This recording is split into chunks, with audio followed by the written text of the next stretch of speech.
Hi guys, and welcome back to the channel. So today I'm just going to do a quick watch review. So as you can see in front of me, I've got three pieces down on the desk. So I've got my Tag Carrera, I've also got an SKX 007 which has been modded, and then I've got my Omega Seamaster 300 diver. So I'm going to have a look at the Omega today, and then I'll save the other two for another day. But I just wanted to show you sort of side by side what these sort of watches look like. So okay, let's get into it. So quick wristwatch check, as is obligatory. So this is a Rolex Precision 1959. It's the coin edge, which is relatively rare. It's a 9-carat solid gold case, and it's on what would you call that? I don't know, an ostrich, crocodile strap, not too sure. But that's an automatic, and we'll have a look at that in more depth on another day. So today we're looking at the Omega Seamaster. So this is the 2018, so released at Basel World. This is the 300M, so the Omega Seamaster Professional 300M diver. So as you can see from the dial, the waves are back. And what I really like about this piece actually is, depending on which kind of light you catch it in, it can kind of look silver sometimes. It can almost look a bit negative as well, so you know, where the waves look pronounced rather than engraved. It's a ceramic dial. The waves are laser etched into the dial, and the hour markers are pronounced and filled with super luminova, which is fantastic. We'll do a loom shot if we have time at the end. It's also a ceramic bezel as well, which is cool, so very, very legible on that kind of classic Seamaster, you know, turning, so there's not the teeth that you might find on a Submariner. It's a sort of brushed finish with some polished edges on the lugs.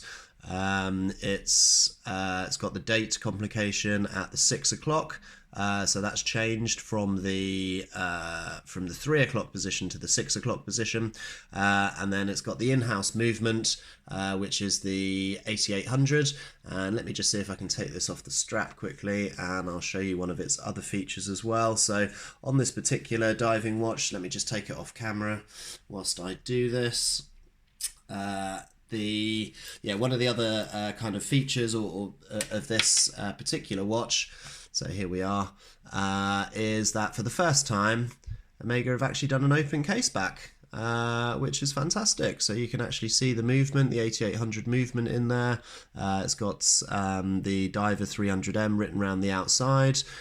You've also got the helium escape valve as well, which, you know, I don't personally dive, so I doubt that I'll ever be using that, but I don't know, nice to have it, I guess. Lug to lug is 20mm, so you can fit plenty of aftermarket straps on this. I've chosen to go for a Bark and Jack strap, NATO strap, which I think is really great quality. And then obviously it comes in the normal kind of wooden box that you would have with an Omega watch. In the box, it's got all the tags, everything like that. So I purchased this brand new, from an AD. So the price of this was £3,600 sterling, and this is in December 2018.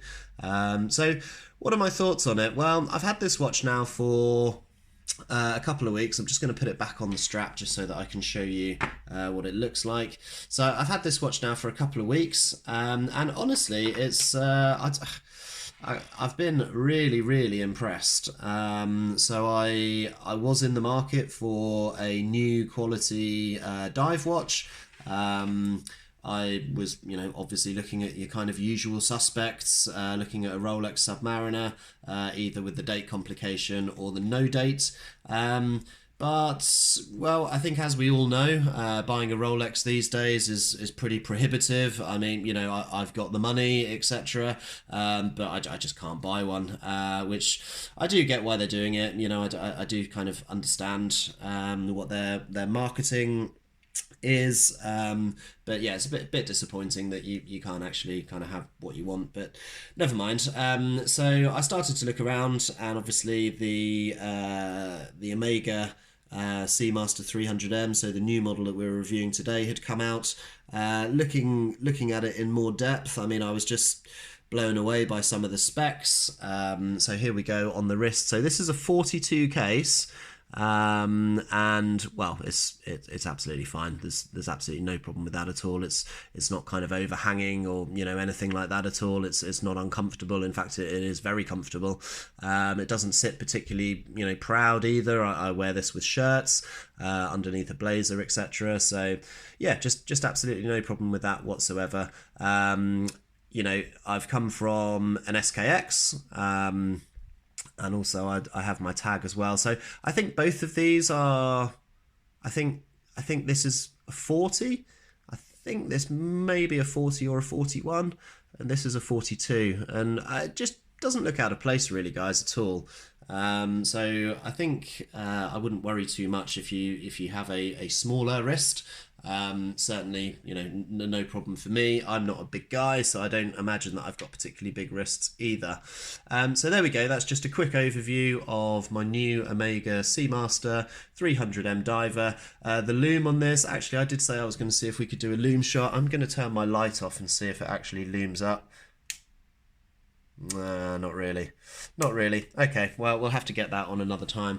But I can assure you from a couple of sleepless nights with my young children that looking at my watch, during the night, it's perfectly legible. So yeah, really impressed with the quality. It's a solid watch. Really good quality. Obviously it's water resistant. I was looking at a Seamaster as well. I know it's not a diving watch, but I was looking at adding a Seamaster to my collection. But I think the obviously where it's not really that water resistant kind of put me off it a little bit. But anyway, yeah, really great watch. Is it better than a Submariner? Possibly, depending on sort of which side of the fence you're on. If you're looking at specs wise, obviously this has got more new features in terms of it being water resistant. It's also resistant to magnetic sort of frequencies as well, or magnetic flux. So I think it's rated to 15,000 Gauss, which basically, with an automatic movement, with the amount of electronic devices and magnetic fields and things like that we're all kind of living through in this day and age, having a watch which won't be affected, the movement won't be affected by those types of things, is great. Just a quick chat on the accuracy of this watch. I think actually this is probably what I have liked the most about this watch. I've kept my eye on it for the last couple of weeks on a daily basis. It's running at plus or minus 1 second per day. Now I know that they're rated, I think, to sort of they're METAS certified now, so I think that's a little bit more stringent than COSC certified.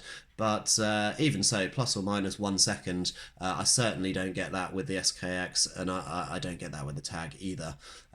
So yeah, really impressed. Really good quality. Fit, finish and function is perfect, solid as a rock. It's going to last forever. I intend on keeping it forever as well. So yeah, there we go, guys. Just a quick overview. Hope you like it. Click like and subscribe. Leave any comments that you have in the box, and I'll see you on the next video. Cheers.